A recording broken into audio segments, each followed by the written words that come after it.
Hello students of class 10th. It's a question number 4 of exercise 13.1. इसमें आपको एक cube दिया हुआ है, ये एक क्यूब है और क्यूब के ऊपर जितनी क्यूब की साइड है, एक साइड है जितनी क्यूब की, उतने ही डायामीटर का एक हेमिस्फेरिकल बाउल टाइप का ऐसे उल्टा करके रख दिया गया है, यूं करके, ठीक है।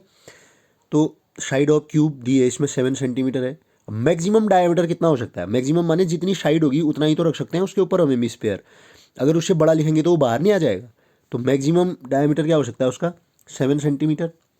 रेडियस कितनी होगी? 7/2 सेंटीमीटर। अब देखिए टोटल सरफेस एरिया निकालना है, इसमें बड़ा इंपॉर्टेंट है, ये ध्यान से देखेंगे आप। टोटल सरफेस एरिया क्या होगा? अब आप ये मान के चलो, अगर हमको पेंट लगाना होता हम कहाँ कहाँ लगाते? तो सरफेस एरिया ऑफ क्यूब नीचे बॉटम में लगाएंगे, चारों तरफ लगाएंगे, है ना।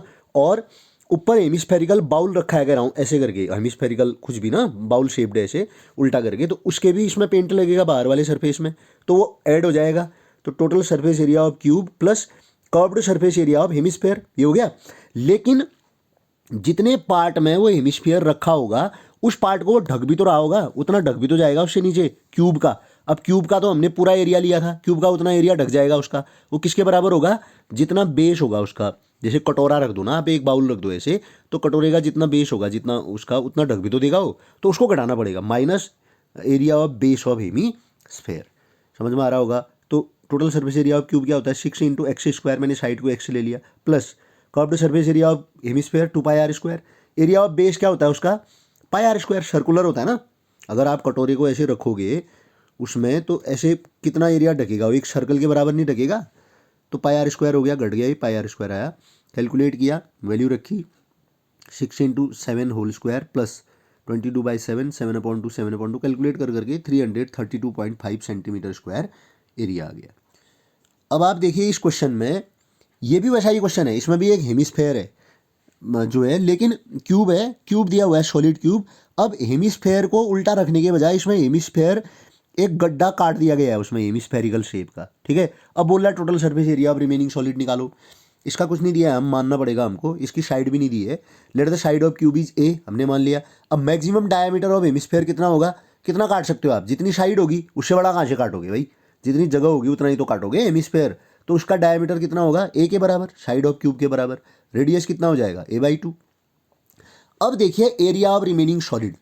अब जनरली ऐसा दिमाग में ऐसा आता है कि यार हमने इतना एरिया काट दिया तो ये क्यूब के एरिया में से कम हो जाना चाहिए, लेकिन ऐसा नहीं होता। वॉल्यूम अगर निकालना होता तो वॉल्यूम में कम हो जाता, उतना गड्ढा जो बनाया है, उतना उतना लकड़ी या जो भी होता हम उसको निकाल लेते ना। अब देखिए होगा क्या। अब आप इसको ऐसे ही दिमाग में बनाना, जैसे मैंने पहले क्वेश्चन में कहा कि अगर पेंट करना होता तो हमको कहाँ कहाँ करना पड़ता। तो वो देखिए क्या करेंगे, हम चारों तरफ करेंगे ना पूरे क्यूब में। तो रिमेनिंग सॉलिड का एरिया क्या होगा? सरफेस एरिया ऑफ क्यूब, पूरे क्यूब का, उसमें पेंट करना पड़ेगा। फिर जो गड्ढा बन जाएगा नीचे उसमें भी तो पेंट करोगे अंदर ऐसे, ठीक है ना। तो curved surface area of hemisphere उसमें भी करोगे, लेकिन ऊपर क्यूब के एक फेस में जहाँ पर वो गड्ढा बनाया होगा उतना एरिया कट भी तो हो गया, वो सर्कल के बराबर, सर्कल जैसा दिखेगा। तो बेस ऑफ हेमिस्फेयर ये भी हो जाएगा। तो total surface area of cube क्या होता है? 6a² plus curved surface area of hemisphere 2πr² minus base of hemisphere πr²। 6a² plus 2πr² में से πr² घटा, πr² बचा, 6a² प्लस पाई, आर के बदले था a/2, ठीक है, a/2 स्क्वायर। तो पाई वैसी रहा, a²/2 का स्क्वायर 4 हो गया। इसको एलसीएम लिया हमने 4, 6 4 जा 24, a² प्लस πr²। यहाँ से मैंने a² कॉमन ले लिया है और 4 भी नीचे ले लिया, तो यहाँ बचा 24, यहाँ बचा पाई, इतना यूनिट स्क्वायर जो भी होगा वो सेंटीमीटर मीटर। अब है नेक्स्ट क्वेश्चन, ये एग्जाम में भी पूछा जाता है। एक कैप्सूल दिया है, इसमें बीच में सिलेंड्रिकल है और किनारों पर 2 एंड्स है। इसके कैप्सूल देखा होगा आपने, ये हेमिस्फेयर, ये भी हेमिस्फेयर है। टोटल लेंथ दे रखी है इसकी 14 mm और डायमीटर दे रखा है 5 mm। डायमीटर 5 mm, तो रेडियस कितनी हुई? 5/2 टोटल। अब देखो कल भी एक क्वेश्चन था, जो हेमिस्फेयर होता है ना उसकी जो लेंथ होती है वो उसके रेडियस के बराबर होती है। तो इसकी लेंथ भी कितनी बराबर होगी? रेडियस के बराबर, 5/2। तो टोटल लेंथ ऑफ कैप्सूल कितनी दे रखी है? 14 mm। लेंथ ऑफ सिलेंडर, जो बीच का सिलेंड्रिकल पार्ट है, केवल उसकी लेंथ कितनी होगी?